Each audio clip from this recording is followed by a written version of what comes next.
नमस्कार प्यारे साथियों। आज हम प्राचीन भारतीय राजनीतिक चिंतकों में चर्चा करेंगे राजा राम मोहन राय की।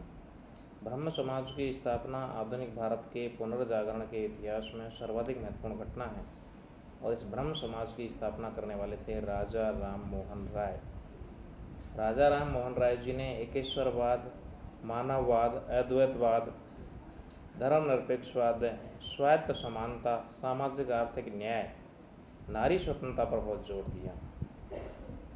मूर्ति पूजा का राजा राम मोहन राय ने घोर विरोध किया है। उन्होंने मूर्ति पूजा का समर्थन नहीं किया है। 1772 में जन्मे राजा राम मोहन राय 1833 तक जीवित रहे। शुरुआत में राजा राम मोहन राय ने ईस्ट इंडिया कंपनी में नौकरी की। उसके बाद 1814 में उन्होंने नौकरी छोड़ दी और 20 अगस्त 1828 को ब्रह्म समाज की स्थापना की, जो कि बहुत ही महत्वपूर्ण साबित हुआ। वी मजूमदार एक लेखक हैं। उन्होंने कहा है कि राजा राम मोहन राय भारत के अरस्तु हैं। जिस प्रकार की सोच पाश्चात्य राजनीतिक चिंतन में अरस्तु की है, उस प्रकार की सोच भारत में राजा राम मोहन राय की है। ये वी मजूमदार नामक लेखक ने कहा है। सती प्रथा के उन्मूलन में तत्कालीन गवर्नर जनरल विलियम बेंटिंग का राजा राम मोहन राय को बहुत सहयोग मिला।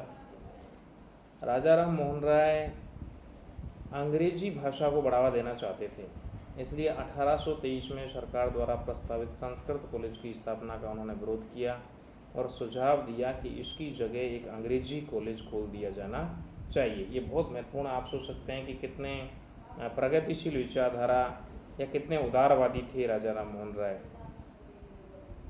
राजा राम मोहन राय व्यक्तिगत स्वतंत्रता के पक्षधर थे। प्रेस की स्वतंत्रता यानी मीडिया की स्वतंत्रता पर उन्होंने जोर दिया है।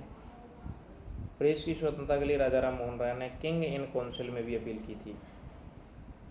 राजा राम मोहन राय राष्ट्र की स्वाधीनता की भी चर्चा करते थे, लेकिन अपनी बात का प्रारंभ वे व्यक्ति की स्वतंत्रता से करते थे, जो कि मनुष्य जाति की अमूल्य धरोहर है। मानववादी के रूप में भी राजा राम मोहन राय को जाना जाता है। राजा राम मोहन राय मानववादी थे, जैसा कि हम उनके विभिन्न प्रकार के समाज के लिए किए गए प्रयासों के लिए जानते हैं। उन्होंने शाश्वतता और मानवता पर बल दिया। एक प्रसिद्ध अंग्रेजी विचारक हैं जर्मी बेंथम, जिन्होंने उपयोगितावाद का सिद्धांत दिया है। उन्होंने राजा राम मोहन राय की प्रशंसा की है। उन्होंने लिखा है कि एक पुस्तक के माध्यम से मुझे आपकी कृतियों के बारे में पता चला, और यदि आपका नाम हिंदू नहीं होता तो मैं आपकी शैली से यही सोचता कि ये किताब किसी पढ़े लिखे अंग्रेज ने लिखी है।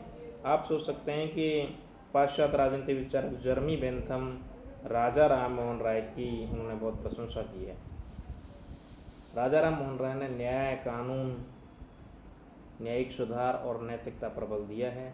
आप राजा राम मोहन राय को भारतीय उदारवाद का जनक कह देंगे तो इसमें कोई दो राय नहीं है। राजा राम मोहन राय भारतीय उदारवाद के जनक हैं। राज्य के संबंध में उनका यह विचार था कि सामाजिक बुराइयों के उन्मूलन में राज्य की भूमिका बहुत ही महत्वपूर्ण हो जाती है। इस प्रकार से हम कह सकते हैं कि राजा राम मोहन राय आधुनिक भारतीय पुनर्जागरण और उदारवाद के जनक हैं, पिता हैं। धन्यवाद।